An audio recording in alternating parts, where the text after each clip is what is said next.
اب اسلام نے چونکہ عورت کو الحمدللہ عزت سے نوازا ہے اور اس کو جو ہے ایک مشرف خاتون بنایا ہے، لیکن اس کے باوجود بھی اللہ کے رسول صلی اللہ علیہ وسلم نے ایک دفعہ ارشاد فرمایا تھا کہ المرأۃ تقبل بصورت الشیطان وتدبر بصورت الشیطان. تو اس میں کیا تعویل کی جائے گی مفتی صاحب، یہ ہمیں جاننا تھا. اچھا جی، تو ہم اگلے کالر لے رہے ہیں زید صاحب. جی بھائی. السلام علیکم ورحمۃ اللہ وبرکاتہ. وعلیکم السلام. خیریت سے مفتی صاحب؟ الحمدللہ. مفتی صاحب یہ ہماری پہلی اسٹریم ہے، ہم آپ سے 3 قسم کے مختلف سوال کرنا چاہیں گے اگر آپ کی اجازت ہو تو. ایک کر لیجیے. جی اچھا سر، پہلا سوال یہ ہے کہ جیسے ابھی ہماری جو انگلش کی کتاب تھی ہم اس میں پڑھ رہے تھے وومنس رائٹ کے متعلق، تو اس میں دوسرے مذاہب کے نزدیک عورتوں کا جو اسٹیٹس ہے اور عورتوں کی جو ویلیو ہے اس میں ان کے جو اسکالرس تھے ان کے ملفوظ نقل کیے گئے تھے، جس میں سے نصرانی جو تھے ان میں سے بعضوں کا کہنا تھا کہ عورت جو ہے شیطان کا ایک حصہ ہے. کسی نے کہا کہ عورت جو ہے جہنم کے ایک داروغہ ہے، کسی نے کہا کہ عورت جو ہے برائی کی بیٹی ہے. اسی طریقے سے بہت سے ہندو جو لا گیورس تھے انہوں نے اپنی کتابوں میں لکھا ہے کہ عورت جو ہے کبھی آزادی کے لیے فٹ نہیں ہو سکتی، اور رامائن میں اسی طریقے کی باتیں لکھی ہے کہ مطلب انسانوں کو جو جانوروں کو، غلاموں کو اور عورتوں کو جو ہے پنجرے کے اندر بند کر کے رکھنا چاہیے.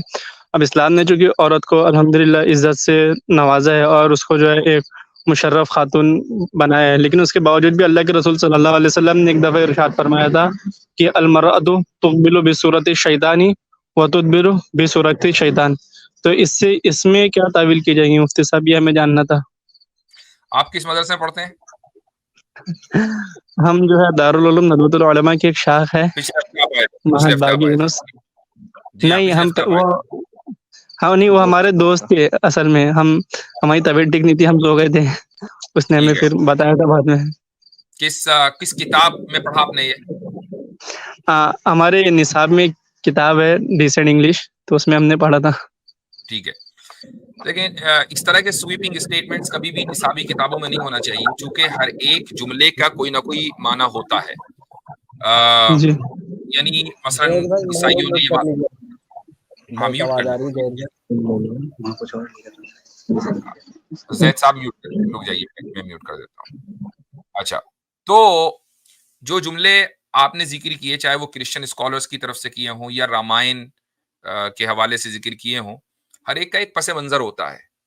یہ چیز انٹلیکچولی ڈس آنےسٹ ایک بیہیویئر ہوگا کہ ہم یہ کہیں کہ نہیں، ہم رامائن کے جو جملے ہیں یا کرسچن اسکالرس کے جو جملے ہیں ان پر تو ہم ایز اٹ از کرٹیسائز کریں گے اور ان کا کوئی ہم بیک گراؤنڈ سمجھنے کی کوشش نہیں کریں گے. ہاں، لیکن جیسے ہی حدیث آ جائے گی تو اب ہم یہ کہیں گے کہ یہ بیک گراؤنڈ اس کا ہے، یہ ہے، وہ ہے. یہ میں اس چیز کے خلاف ہوں. کوئی نہ کوئی جو اس طرح کی کتابیں ہوتی ہیں کہ جن کا مقصد انسانوں کی ہدایت ہوتا ہے، چاہے وہ ہدایت مل رہی ہے یا نہیں مل رہی، وہ ایک الگ پوائنٹ ہے. ان کا مقصد انسانوں کی بھلائی ہوتا ہے، وہ مذہبی کتابیں ہوتی ہیں، تو ان کو ان کی ورسز یا آیتوں یا شلوکوں کو آؤٹ آف کانٹیکسٹ کوٹ کرنا اور ان کی بنیاد پر کوئی نتیجہ نکالنا غلط ہے. ٹھیک ہے، یہ بنیادی بات ہے. اس لیے ایسی کوئی بھی کتاب جس میں اس طرح کی بات کی گئی ہو اور آؤٹ آف کانٹیکسٹ ان کو ذکر کیا گیا ہو اقوال کو، یہ ٹھیک نہیں ہے. Point number 1. پوائنٹ نمبر 2، آپ نے جو حدیث ذکر کی کہ تقبل بسرعت الشیطان وتدبر بسرعت الشیطان، اسی طریقے سے ایک اور حدیث ہے کہ النساء حبائل الشیطان. تو رسول اکرم صلی اللہ علیہ وسلم کی اس حدیث کا بھی جو مقصد ہے وہ یہ نہیں ہے کہ عورتوں کو ڈیگریڈ کرنا یا ان کو سیکنڈ کلاس قرار دینا، یہ مقصد نہیں ہے. بلکہ مقصد یہ ہے کہ چونکہ خواتین ایموشنلی مردوں سے زیادہ پاورفل ہوتی ہیں، ایموشنز میں زیادہ اسٹرانگ ہوتی ہیں مردوں کے مقابلے میں، اور جو شخص ایموشنلی زیادہ پاورفل، زیادہ اسٹرانگ ہوتا ہے تو وہ اپنے ایموشنز میں بعض مرتبہ بہہ جاتا ہے. تو شیطان کے لیے یہ آسان ہوتا ہے کہ وہ عورتوں کے ان ایموشنز کا، ایکسیسو ایموشنز کا فائدہ اٹھا کر وہ مردوں کو گمراہ کرے اور مردوں کو راہ راست سے ہٹا دے.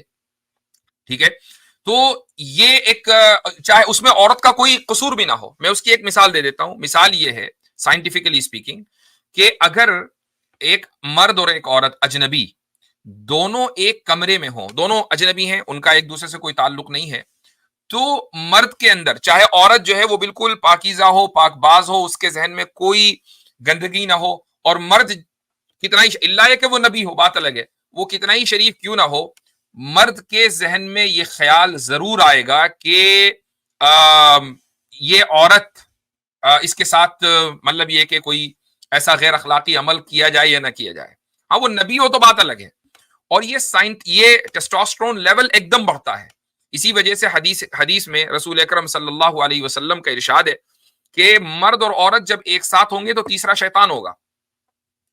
اب یہ جو تیسرا شیطان ہے, یہ کیا مطلب ہے اس کا؟ اس کا مطلب یہ ہے کہ شیطان مرد کے ذہن میں یہ خیال ڈالے گا کہ وہ عورت کے ساتھ غیر اخلاقی حرکت کرے, چاہے مرد اس خیال کو جھٹک دے, اور یہی اس کے نیک ہونے کی دلیل ہے, اور لا حول پڑھ کر وہ اس جگہ سے نکل جائے, اس کا مطلب نیک ہے.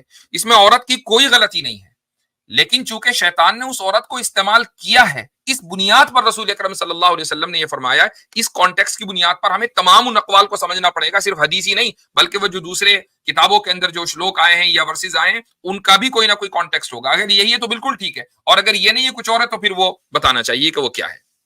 جی ٹھیک ہے, جزاک اللہ. اگر اجازت ہوتی تو باقی کے بھی 2 سوال اگر ہم کر لیں. باقی پھر اگلی مرتبہ ہے. جی انشاءاللہ.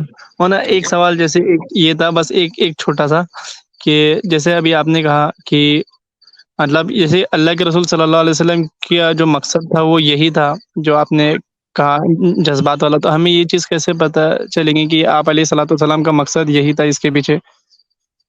وہ اس لیے کہ آپ صرف ایک حدیث کو دیکھ کر فیصلہ نہیں کریں گے, بلکہ آپ جو تمام اوور آل نصوص ہیں, قرآن کی آیتیں ہیں, سب کو سامنے رکھیں گے. اسی کو ہم بولتے ہیں کنسسٹنٹ اینڈ کوہیرنٹ. اسلام میں کوہیرنس بھی ہے اور کنسسٹنسی بھی ہے. ایسا نہیں ہے کہ ایک جگہ کچھ اور بات ہے دوسری جگہ کچھ اور بات ہے. یعنی آپ صلی اللہ علیہ وسلم نے عورتوں کی بذات خود عورت ہونے کی بنیاد پر کہیں بھی برائی نہیں کی ہے, بلکہ عورت کو تعظیم دی ہے. آپ خود ہی کہہ رہے ہیں کہ بھئی اسلام کے اندر جو ہے عورت کو تعظیم ہے. کہاں سے آپ کو پتا چلا؟ آپ کو پتا چلا قرآن کی نصوص سے, آپ کو پتا چلا بہت سی احادیث سے. رسول اکرم صلی اللہ علیہ وسلم کی امہات جو ازواج مطہرات تھیں, جو امت کی مائیں ہیں, ان کو یہ مقام کیوں دیا گیا ماں ہونے کا؟ حالانکہ وہ عورت تھی. تو اگر عورت جو ہے ڈیگریڈڈ ہوتی, ایک ایسی اسپیشی ہوتی کہ جس کا یعنی انسانیت سے کوئی لینا دینی, اس کو کیج میں بند کر دو, تو پھر ان خواتین کو, ازواج مطہرات کو امہات المومنین کیوں قرار دیا جاتا کہ آج ہم نام لیں تو رضی اللہ عنہا کے بغیر آگے نہ بڑھے؟ تو بات یہ ہے نا, رسول اکرم صلی اللہ علیہ وسلم کی جب وہ رضائی ماں آئیں تو آپ صلی اللہ علیہ وسلم کھڑے ہو کر چادر بچھائیں اور اس کے اوپر ان کو بٹھائیں, تو یہ تعظیم ایک عورت کی ہوئی نا. جی ہاں, ٹھیک ہے, چلیں.